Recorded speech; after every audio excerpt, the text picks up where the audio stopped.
Honestly, as an entity, I do not know why Leeds United are like this sometimes.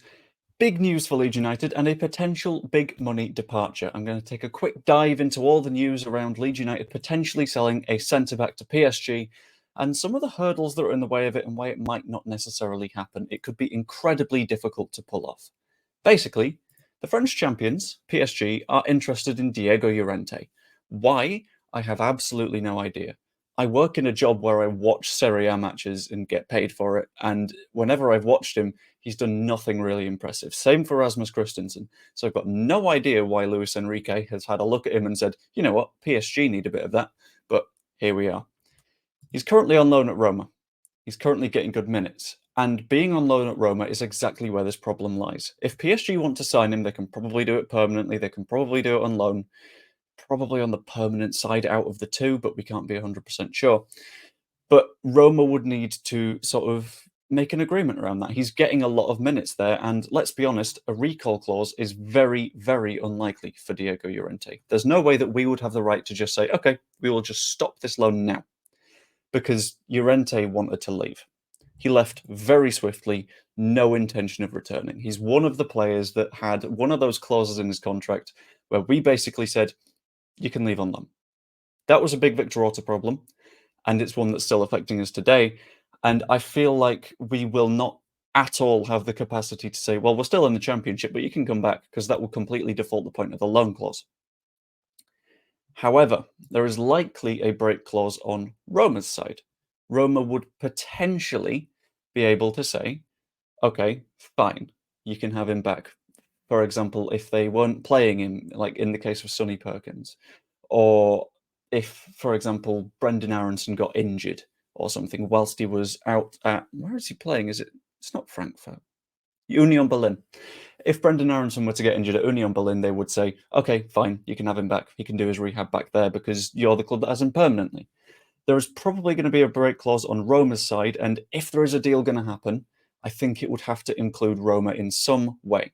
There is a potential further issue in that Roma want a low-cost replacement for Diego Llorente. I would argue that Diego Llorente is himself a fairly low-cost player, but we'll get to that in a minute. And as Roma, I don't think this is going to be the biggest problem. Roma have a massive reputation in Italy and across the Balkans, and I think they are a side that is not going to struggle to attract players. So there is a very, very clear solution to this, in my opinion. First up, recall Llorente from Roma to sell to PSG. That just makes sense to me, and if we were to sell to PSG, we would look to recoup a decent wad of cash, not tons. We wouldn't make back the 20 million euros that we bought him for, but 8 to 10 million.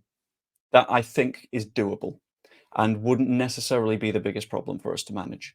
At the same time, there's a world in which Roma get a bunch of the proceeds from that to buy a new player, potentially part of the agreement with them sending him back, saying, okay, we want X percentage, because at the end of the day, they are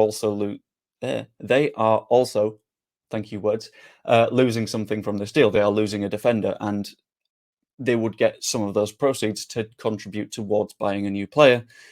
And that's their win in this case. We also win because we get a permanent fee for what is effectively dead wood. He's someone that if we didn't go up this season, we just have to loan him out again. Or if we did go up, we'd have to find a way to sell him. Llorente isn't of any use to us anymore, so if we can get a permanent fee for him, fantastic. He's got 2 years left on his contract, we might as well try and make some money from it. In addition to that, why have I gone all fuzzy and out of focus? Okay, we'll roll with it. In addition to that, PSG would get their target. PSG have absolutely targeted Llorente for a little while. I've seen some conflicting reports in the media today, but I feel like that's a move that they want to happen because they are transitioning from this big superstar squad to French, Spanish, European-based players that they can get for low cost and keep a sort of cohesive squad unit. It's a more healthy way of building a club, and I think Llorente would sort of fit into that. It works. Everyone would win from this, and I don't know if Roma would buy into it. I don't know if Mourinho would be happy with it because Mourinho apparently already wants an extra defender. So would you want to sell one just to buy another one? That doesn't really solve the problem. It just patches over the hole that you've just made. It's complicated. Ideally, it works out and we're able to get a fee for Llorente that we can reinvest in this window, but we're yet to see. What we would be reinvesting in however, is other news, because the fullback hunt has continued. There have been some more reports out about what Leeds United are looking at, who we're looking at. One of the bigger reports has been Ben Johnson at West Ham. Can play at left back, can play at right back. Hasn't been playing for West Ham much this season at all, but he has shown signs of quality in the past when he has played for them. So ideally, he'd be able to do that at Leeds United as well. Other options include Nico Williams at Forest. Not the most likely, but he's a potential right-back option. He has been playing a little bit, but not tons. And Connor Roberts at Burnley, who is an interesting prospect because he managed promotion last season, can play at right-back, further forwards. I think it works. All of those are going to be really good options, but a lot of it could come down to profit and sustainability rules in the EFL, which means we're going to need the financial backing for it, which means that we might need to end up selling Llorente, and I think if we're able to, that could be a massive coup for us. Anyway, hope you enjoyed the video. Comment down below how you think all this saga is going to end. Like if you enjoyed and subscribe. I will see you later.